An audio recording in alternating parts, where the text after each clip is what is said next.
Tijuana, a city where even the air smells like a deal in motion. Here, the border does more than divide two nations. It separates two worlds. On one side is the law, and on the other are those who know how to bend it. Between that gray zone lies a place called La Mesa, a prison long regarded as one of the harshest in Baja California. But the question was never how severe it was. The question was whether it could truly control the people Mexico calls the bosses.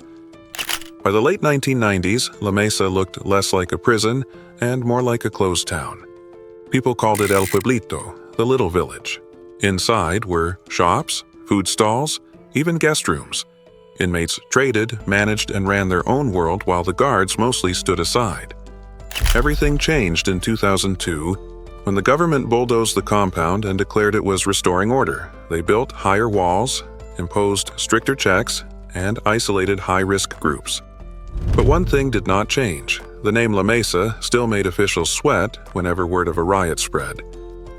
The largest riot came in 2008. 2 outbreaks in the same week left nearly 20 people dead and hundreds injured.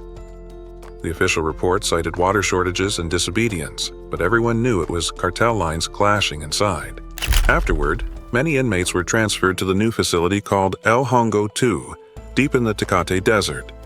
The goal was to cut all connections and bury influence. Yet, ironically, the more isolated they became, the more legendary their names grew.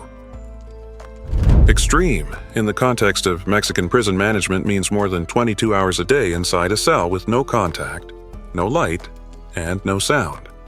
According to the United Nations Mandela rules, that level of confinement counts as prolonged isolation, and anything beyond 15 days violates human rights. But at La Mesa, that was not an exception, it was routine. Authorities labeled those inmates as STG, short for Security Threat Group. Among prisoners, they had another name, shot caller. Even behind concrete walls, they could direct the outside world with a single message. La Mesa became the testing ground for Mexico's idea of absolute isolation. But few in Tijuana ever believed it truly severed cartel power. Outside, the San Isidro-Otay Mesa corridor remains the artery of two shadow economies, weapons flowing south versus narcotics heading north. Every year, tens of thousands of legally purchased firearms in the United States are trafficked across the border, while fentanyl and meth from Sinaloa creep into Los Angeles, San Diego, and all the way to the East Coast. And Tijuana, with more than 1,800 homicides in 2024, stands as a symbol of paradox. The tighter the control, the more blood it seems to spill. La Mesa is not just a prison. It is a miniature version of the country itself, where the government, the cartels, and the citizens remain trapped in the same loop. Perhaps extreme will never be enough to destroy power. It only moves it, from the dusty streets to the walls with no windows. Before it was called a place of extreme confinement, La Mesa was a small town. They called it El Pueblito, the little village behind the walls. Wealthy inmates could buy private rooms, hire assistants, even run small stores. A report from the Los Angeles Times in 2002 described telephones, computers, and DVDs, with neighbors serving life sentences. Outside, the prison walls were covered in dust. Inside, life split in 2 layers. Those with money lived like bosses, while the poor crowded in damp holding cells. A well-known nun, Mother Antonia Brenner, lived there for 30 years. She called it God's Forgotten City, and she was right, because inside La Mesa, the law of the state was only paint on the surface. The real law belonged to the gangs. By 2002, the government of Baja California said enough was enough. Bulldozers rolled into La Mesa, tearing down the entire section once known as El Pueblito. Family members were banned from living inside, and a new model of standard confinement began. The goal was to erase self-rule and restore order, but order does not grow from threats. It grows from trust. And in this place, trust had died long ago. In September 2008, 2 riots erupted just days apart. According to Reuters and KPBS, at least 20 people lost their lives within 3 days. The official cause was listed as water shortage and disobedience, but everyone knew it came from cartel factions clashing for control. During the second riot, fires spread through the cell blocks. Prisoners climbed onto the rooftops screaming, police fired tear gas, and the city of Tijuana was covered in black smoke. Afterward, hundreds of inmates were urgently transferred to the El Hongo facility in Tecate, promoted as a high-tech fortress. The real goal was to break networks of power. The authorities did not want another prison kingdom rising inside La Mesa. From that point on, La Mesa became an empty shell, a holding site for low-level offenders, while high-ranking cartel figures were moved elsewhere. Yet the paradox remained. Each time the government transferred inmates, it only created another version of La Mesa somewhere else. In Mexico, people have a saying, cut off the snake's head, and 10 more will grow. La Mesa was the first proof of that. After 2008, Baja California did not just build higher walls, it rewrote the rules of incarceration. Under the national law on sentence enforcement, inmates were divided into groups: low, medium, high, and extreme security. La Mesa was classified as a state facility but still contained sections like the general area for minor offenders and temporary holds, an enhanced area with tighter movement restrictions, and the extreme isolation unit where inmates spent more than 22 hours a day in their cells, the level that the United Nations Mandela rules define as prolonged solitary confinement, known to cause permanent psychological harm. Within Mexico's system, those labeled as part of delincuencia organizada, or organized crime, are placed under a separate confinement regime.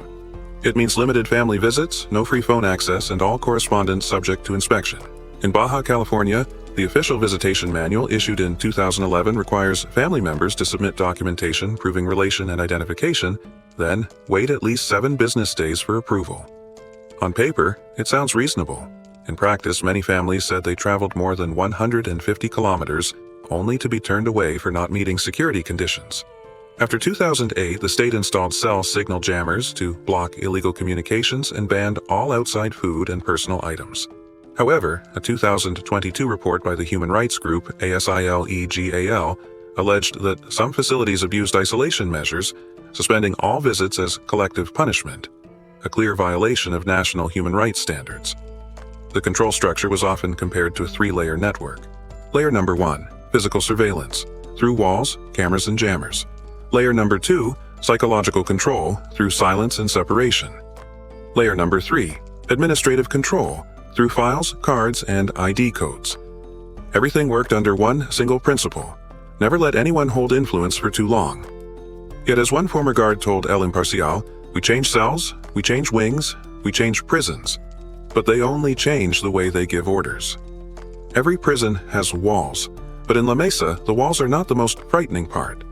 The old cells, as described by the Los Angeles Times in 2002, were barely 3 by 5 meters, windowless and damp. Those with money could buy a spot inside a cell. Those without slept in the hallways surrounded by coughing, humidity, and the smell of sweat. When El Pueblito still existed, even clean water was a privilege, 5 gallons for 12 pesos, cash only. The 2002 reform promised transformation, but 20 years later, many inmates said the only thing that changed was the color of the walls. According to the Baja California Human Rights Commission, shortages of food, medicine, and medical care continued. The commission documented 488 complaints about healthcare alone, more than 70% of all prison-related complaints in the state system. Inside La Mesa, thin air, artificial light, and short outdoor breaks were part of daily life. According to the United Nations Mandela rules, every inmate should have at least 1 hour of outdoor activity each day. But testimonies said that in La Mesa, some only had 1 hour a week.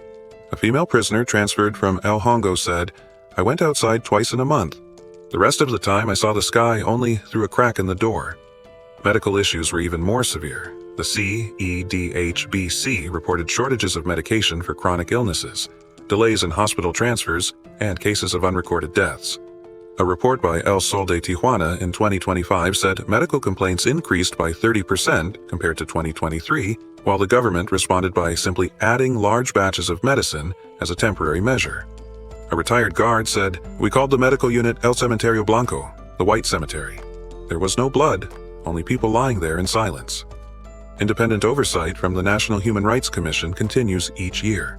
The DNSP report for 2023 rated Baja California's prison system below 8 out of 10 in most areas, with dignified living conditions being the weakest score. Evidence shows that La Mesa may have left behind its era of self-governance, but it has not escaped the shadow of poverty and neglect. Outside Tijuana, the war between the Sinaloa Cartel and the CJNG rages on. Inside La Mesa, that same conflict lives on in miniature form. Groups linked to CAF, Arellano Felix, Sinaloa, and Jalisco Nueva Generacion have all had members confined within these walls. No matter how high the walls stand, information always finds a way through. According to state data, within just 11 months, authorities confiscated 96 mobile phones and more than 14,000 doses of narcotics across Baja California prisons. That is the visible part. The invisible one lies in the signal blind spots, areas where jammers fail to reach. Inside those pockets, smuggled phones become command lines. One former inmate said, "On the streets, people use radios. In prison, all you need is an old phone and someone guarding the door." After the 2008 riot, more than 6,000 inmates were transferred to El Hongo in an effort to break underground power networks. But power does not die, it only changes its shape. Bribing staff, paying protection fees, and running black market exchanges have since evolved into a stable supply chain. According to the Observatorio de Prisiones report, this phenomenon is known as autogobierno, unwritten self-rule. Some guards accept plata, money, to look away. Others face plomo, bullets. The formula is as old as Mexico itself, and it still works perfectly in the 21st century. Before 2002, the black market inside El Pueblito was open and thriving. Medicine, beer, contraband phones, and sex work. After 2002, it simply changed form. Now, everything runs through phones and outside intermediaries, lawyers, visitors, or staff within the system. A former guard told El Imparcial, "We change cells, we change prisons, we change guards, but the orders still move the same way, only the voice changes." And that is the hardest truth to swallow. Inside La Mesa, the walls hold the bodies, but the commands still move freely through the air. Tijuana, September 2008. Inside La Mesa, the smell of smoke and burning metal mixed with the sound of screams, turning the prison into an actual battlefield. On September 14th, violence broke out during visitation hours. Rumors spread that an inmate had died after a clash with guards. Within hours, flames consumed the kitchen area, the men's block, and spread toward the women's section. Reports at the time said 3 or 4 people were killed and dozens were injured. The steel gates slammed shut, tear gas filled the corridors, and the pounding on doors never stopped. 3 days later, on September 17th, just as officials claimed the situation was under control, a second wave erupted, even more violent. According to Reuters and Al Jazeera, between 19 and 23 people lost their lives within hours, including inmates, security staff, and others caught between gunfire. Some were struck by bullets, others by knives, and some trapped under collapsing structures as smoke rose above the yard. From the rooftops, dark silhouettes moved. Below, fire hoses roared like torn fabric. The official explanation pointed to overcrowding and gang rivalry, but independent accounts suggested deeper causes: water shortages, poor conditions, and recurring violence, all wrapped inside a system that had lost its capacity to heal itself. The aftermath came swiftly. According to local press, the Baja California government suspended the prison's administration and brought in federal forces to stabilize the situation. Around 250 inmates were urgently transferred out of La Mesa, mainly to El Hongo, the first brick in a strategy known as leadership dispersion, designed to break command chains. From that moment, La Mesa was never the same. El Pueblito, the so-called town inside the prison, was gone. The open black market was gone. What remained was silence, paperwork, and thickening concrete. The 2008 riot became a warning bell for the entire system. When violence grows from within, the state calls it reform. But La Mesa is only one fragment of the story. At the federal level, the game is harsher, where maximum security can crumble with a single handshake. Place La Mesa beside Altiplano and Puente Grande, and 2 methods emerge. One is to pour concrete to the sky and seal power through isolation. The other is to scatter the embers, breaking them apart and sending them elsewhere. Both leave smoke behind. Altiplano stands as the monument of the first method: doors, walls, cameras, and procedures layered like a security mantra. Yet in 2015, El Chapo Guzman vanished through a tunnel nearly 1.5 kilometers long that led straight from his shower, according to Mexican government records and international reports. The lesson was bitter. When inside and outside collude, even supermax security fails. Puente Grande tells the second story. According to the Mexican government's 2020 statement, the facility was closed after years of internal control by organized crime groups. Locals called it Puerta Grande, the wide-open gate. The lesson there was not about tunnels, but about a structure overtaken from within. La Mesa, however, is different. It is a state prison, smaller, poorer, and closer to the city. After 2008, the state chose the second strategy, scattering influence through transfers between La Mesa and El Hongo and tightening communication channels.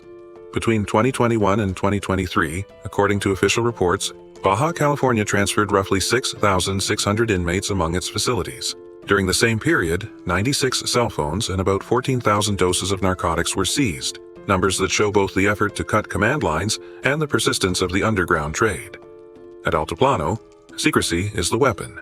At Puente Grande, permeability is the disease. And at La Mesa, poverty and proximity to the streets are the equation. La Mesa does not have 4K cameras in every corner, but it has blind spots where smuggled phones survive. It does not have walls stretching for miles, but it has transfer lists that grow longer each quarter.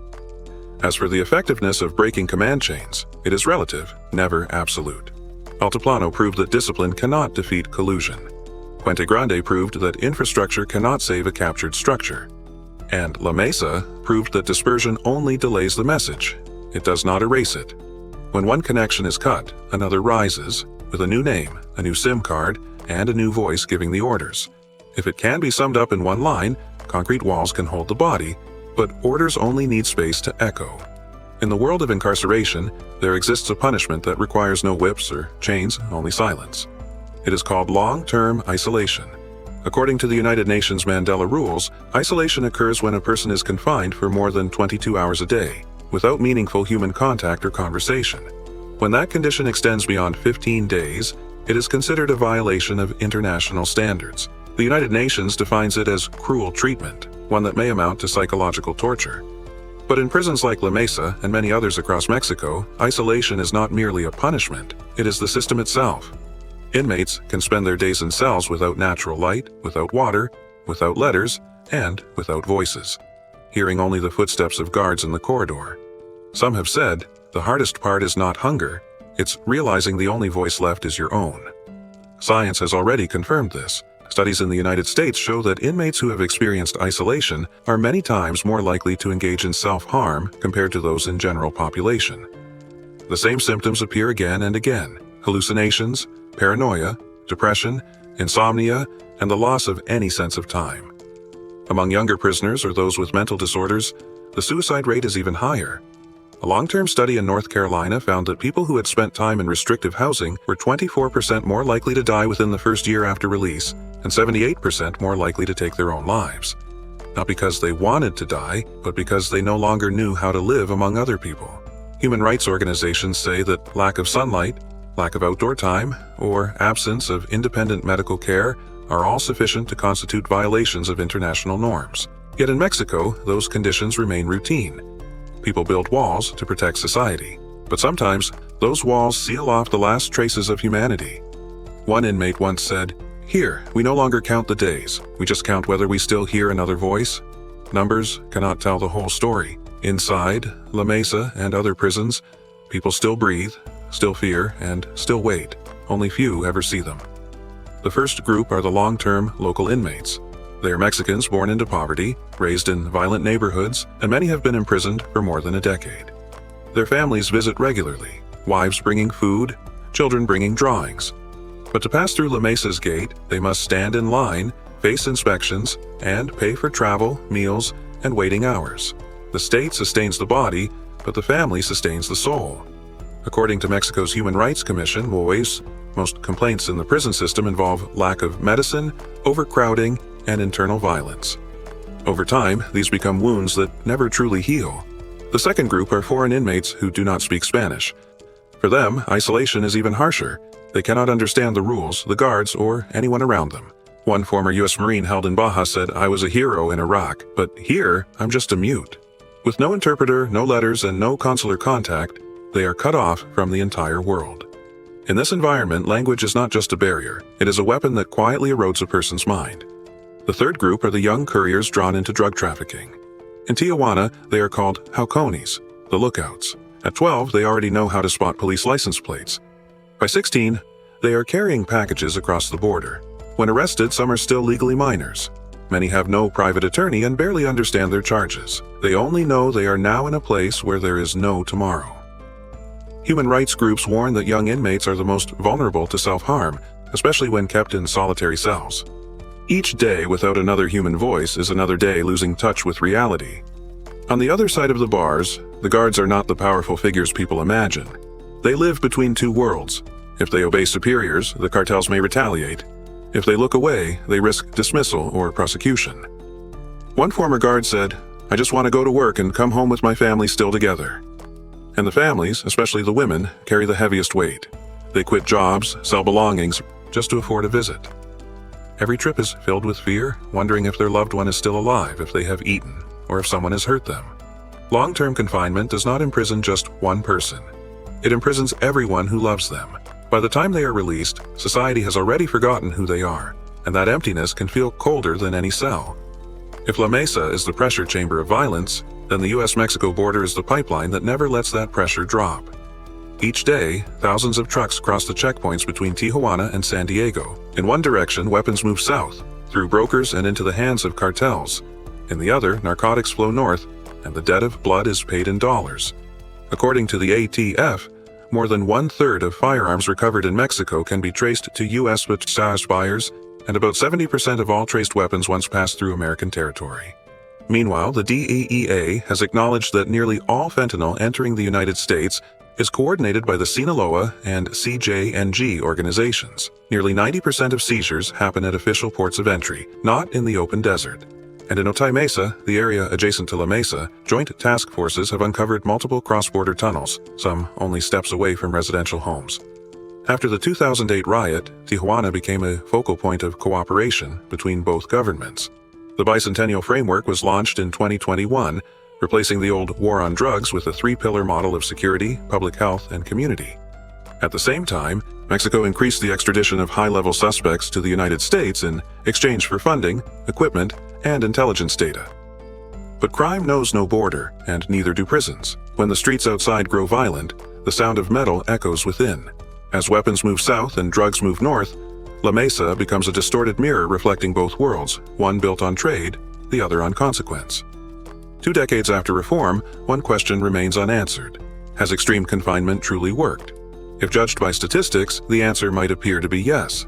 Between 2021 and 2023, the Baja California government reported seizing more than 140,000 doses of narcotics and nearly 100 mobile phones inside its prisons. They called it an improvement in internal control. But others read those numbers differently. When seizures increase, it can sometimes mean only one thing, that smuggling has increased too. The cost of maintaining extreme order is anything but cheap. Public data shows that in 2024, Mexico's prison system consumed more than 32 billion pesos, an increase of over 50% compared to 2017.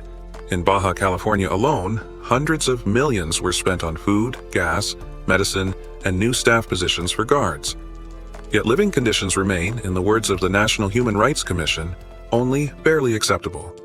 Reports from the CNDH show some progress, but the structural problems persist. Violence inside prisons has not been eliminated, only paused.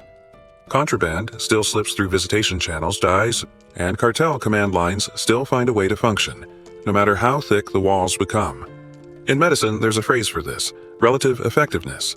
A painkiller that eases the symptom but never cures the disease. Isolation and discipline may temporarily cut the flow of orders, but they also create psychological damage and higher recidivism. International research shows that people who have been held in solitary confinement face a 24% higher risk of death within the first year after release, and nearly 80% higher risk of suicide.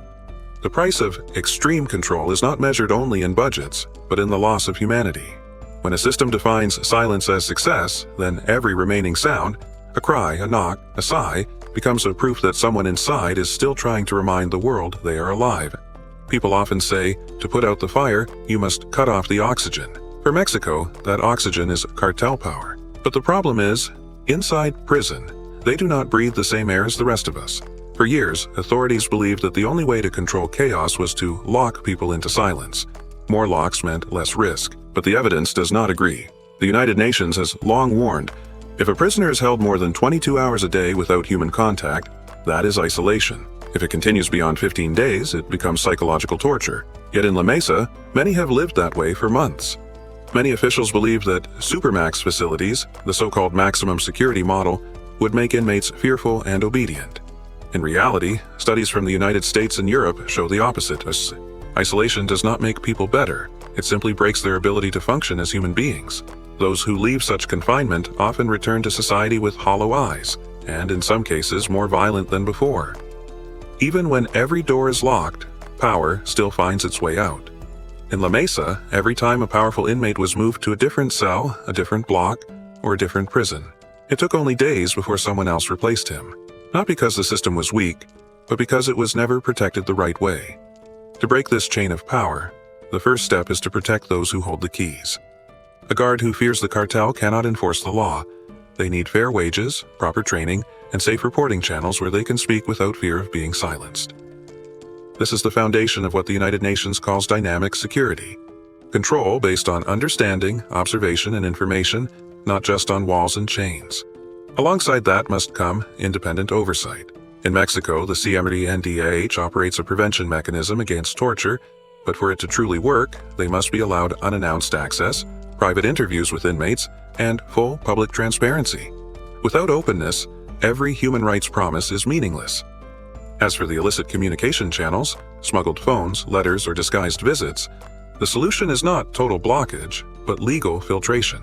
Many countries now use managed access systems, which allow approved contacts like lawyers and family members while automatically blocking suspicious calls. It is lawful, and it preserves a fragment of humanity. And finally, the smallest details often determine everything. Clean water, natural light, medical care, interpreters, and purposeful work. These basics do not just help people survive, they help them hold on to what little is left of their humanity. So when we return to the opening question, does extreme confinement truly cut off cartel power? The answer is no. It only slows it down. Data from Baja California shows that after reform, La Mesa saw fewer riots and more contraband seizures, but also more cases of self-harm and mental illness. A prison may appear stable simply because no one inside has the strength to resist. If that is success, then it is a success colored by despair. Real effectiveness does not lie in the walls, but in the people. The system still lacks data on recidivism rates, mental health outcomes, post-release deaths, and reintegration. Without those numbers, every reform remains just a hypothesis, one built behind concrete walls. In the next episode, we will go deeper, comparing La Mesa to Altiplano, the prison often called Mexico's Iron Coffin. Two extremes of the same question. Does maximum security truly mean maximum safety?